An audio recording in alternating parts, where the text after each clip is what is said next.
নমস্কার বন্ধুরা, welcome to my channel SB explorer. তো বন্ধুরা, সকলকে জানাই গুড ইভিনিং। তো আজকের ভিডিওতে বেশ কিছু গুরুত্বপূর্ণ আপডেট তোমাদের সাথে শেয়ার করতে চলেছি।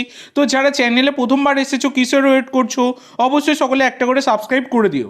যারা যারা ভিডিও দেখবে একটা করে সাবস্ক্রাইব করতে কিন্তু কেউ ভুলো না। তো বন্ধুরা, ফার্স্টেই যে আপডেটটা দিয়ে শুরু করব সেটা হচ্ছে একজন বিদেশিকে নিয়ে, যার কথা কিছুদিন আগেই তোমাদেরকে জানিয়েছিলাম। যিনি হচ্ছেন 26 বছর বয়সী মরক্কান সেন্টার ব্যাকের প্লেয়ার হামজা রিগ্রাগুই। তো হামজা রিগ্রাগুই, যিনি 5.2 কোটি টাকা মার্কেট ভ্যালুর প্লেয়ার। তো এই প্লেয়ারটিকে নর্থ ইস্ট ইউনাইটেড এফসি সই করিয়েছে, তোমাদেরকে অনেকদিন আগেই জানিয়েছিলাম। তো তার অফিসিয়াল অ্যানাউন্সমেন্টটাও কিন্তু আজকে হয়ে গেল। তো তিনি কিন্তু নর্থ ইস্টের হয়ে খেলতে চলেছেন, তার অফিসিয়াল অ্যানাউন্সমেন্ট কিন্তু কমপ্লিট। এরপর আরেকটা ছোট্ট আপডেট দিয়ে দেবো তোমাদের, যেটা হচ্ছে প্রাক্তন উড়িষ্যা এফসির কোচ জোসেফ গাম্বাও, তিনি কিন্তু এবার বড় গুরু দায়িত্ব পেলেন।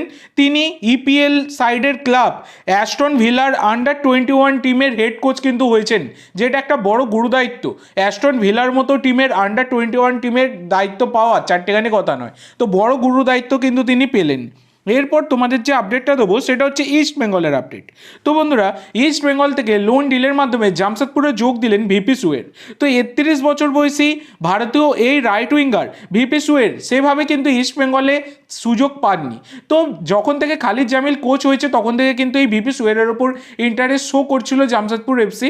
এবং বর্তমানে যে আপডেট পাওয়া যাচ্ছে বিভিন্ন মিডিয়ার রিপোর্ট অনুযায়ী, যে এই ভিপি সুয়ের তিনি কিন্তু লোন ডিলের মাধ্যমে জামশেদপুর এফসিতে যোগ দিচ্ছেন তার পুরনো কোচের আন্ডারে। তো এটা কিন্তু বর্তমানে দাঁড়িয়ে একটা বড় খবর তোমরা বলতেই পারো। এরপর যে আপডেটটা তোমাদেরকে দেবো সেটা মোহনবাগানের আপডেট।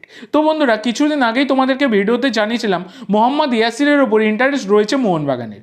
এবার তোমরা অনেকেই ভাবতে পারো যে মার্কেটে যে সমস্ত প্লেয়ার রয়েছে সবাইকে কি মোহনবাগান টার্গেট করেছে? না বন্ধুরা, সবাইকে নয়, কিন্তু যে যে প্লেয়ারগুলোকে অনেক দিন থেকেই ট্র্যাক করছে মোহনবাগান, সেই রকমই স্পেসিফিক কিছু প্লেয়ারকে কিন্তু ট্র্যাক করছে মোহনবাগান এখনও অবধি। তো সেই প্লেয়ারগুলোই কিন্তু টার্গেটে রয়েছে, যার মধ্যে এই মোহাম্মদ ইয়াসির নামটা কিন্তু অন্যতম। এই মরশুমের শুরুর আগে থেকেই এই 25 বছর বয়সী ভারতীয় রাইট উইঙ্গারের প্লেয়ার মোহাম্মদ ইয়াসিরের ওপর ইন্টারেস্ট কিন্তু ছিল মোহনবাগানের, কিন্তু তখন ডিলটা ডান করতে পারেনি মোহনবাগান। তবে এই জানুয়ারি ট্রান্সফার উইন্ডোতে বেশ তার উপর কিন্তু নজর রয়েছে মোহনবাগানের, যদিও ব্যাপারটা কিন্তু লোন ডিল একটা হতে পারে। তো দেখা যাক পরবর্তীকালে কোনো রকম যদি কনফার্মেশন আসে আমি তোমাদের জানাবো। তো হ্যাঁ, আর একটা জিনিসও শেয়ার করে রাখা ভালো, সেটা হচ্ছে ইয়াসিরকে পেতে শুধু মোহনবাগান নয়, বেঙ্গালুরু এফসি তারাও কিন্তু ইন্টারেস্ট শো করছে। তো দেখা যাক পরবর্তীকালে যেমন যে আপডেট পাবো তোমাদেরকে জানাবো।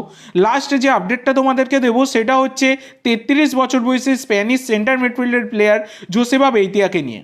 তো জোসেফা বেইতিয়াকে তোমরা সকলেই চেনো, মোহনবাগান সমর্থকেরা তো সব থেকে ভালোভাবেই চেনে জোসেফা বেইতিয়াকে।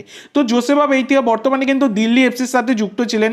তো বর্তমানে যে আপডেট পাওয়া যাচ্ছে, এই জোসেফা বেইতিয়া তিনি কিন্তু দিল্লি এফসির সাথে চুক্তি মানে কন্ট্রাক্ট আর কি টার্মিনেট করতে চলেছেন, এবং তিনি কিন্তু আর ভারতের ক্লাবে যোগ দেবেন না। যেটা জানা যাচ্ছে তিনি কিন্তু পানামার কোনো ক্লাবে যোগ দিতে পারেন, মানে সেন্ট্রাল আমেরিকার দেশ পানামার কোনো একটি ক্লাবে কিন্তু তিনি যোগ দিতে পারেন। এই রকমই কিন্তু আপডেট বর্তমানে পাওয়া যাচ্ছে। তো দেখা যাক কি হয়। তো আজকের জন্য এইটুকু বন্ধুরা, ভিডিওটি ভালো লাগলে অবশ্যই লাইক করো, শেয়ার করো। আমার চ্যানেলে প্রথমবার এসে থাকলে চ্যানেলটি সাবস্ক্রাইব করো, আর কমেন্ট করে জানাও ভিডিওটি কেমন লাগলো। ধন্যবাদ।